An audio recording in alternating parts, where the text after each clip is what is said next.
Let's dive into one of the toughest challenges in business and, honestly, in life. How do you make a big decision when you just don't have all the answers? When the future is a total unknown? Okay, I'm going to start with something that might sound a little surprising. Most of the time, when a major decision goes completely off the rails, it's not because it was the wrong choice. Nope. They fail because we just wait. We wait too long to pull the trigger. And while we're stuck in analysis paralysis, the world moves on without us. That delay, the cost can be absolutely devastating. This leads us right into something called the certainty trap. And it's this fundamental conflict every leader has to wrestle with. This constant battle between what we want and, well, what reality actually gives us. Think about it. We crave certainty. We want hard data, accurate forecasts, black and white answers. But what does the world actually serve up? Uncertainty. Outcomes you can't predict, rules that are fuzzy at best, and change that just never, ever stops. That huge gap between what we want and what we get, that's really the heart of the problem. To deal with this, you have to completely shift your mindset. See, strategy isn't about having a crystal ball. It's not about knowing what's going to happen. It's about having the courage to make smart bets even when the future is a total fog. So this all sounds good in theory, right? But what does it actually look like in the real world?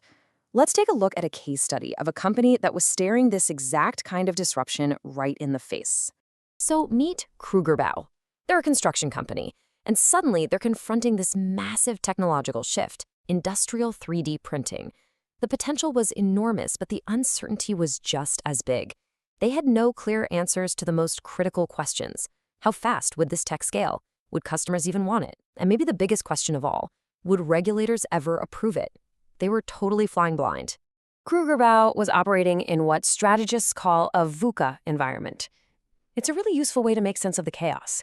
You have volatility, which is just rapid, unstable change. Uncertainty, with its unpredictable outcomes. Complexity, with a million interconnected parts. And ambiguity, where the rules of the game just aren't clear at all. And in a VUCA world like that, you are constantly facing a massive trade-off. And trust me, the stakes could not be higher. It's the classic catch-22. If you act too early, you risk betting the farm on the wrong version of the future and wasting a ton of resources. But if you wait too long for that fog to clear, you risk being left so far behind that you can never ever catch up. There's real danger on both sides of that line. And this is exactly why that famous insight from Michael Porter is so incredibly powerful. He said the essence of strategy is choosing what not to do. It's about making those tough calls. So if waiting is a trap and jumping in too early is a huge risk, what's the answer? Well, the best companies don't just guess. They have a playbook for how to navigate the unknown. And that playbook really comes down to 3 key moves. First, they explore multiple futures. Instead of betting everything on a single forecast, they get ready for a whole range of possibilities. Second, they run small, fast, low-cost experiments to gather real-world data and learn what works without betting the entire company.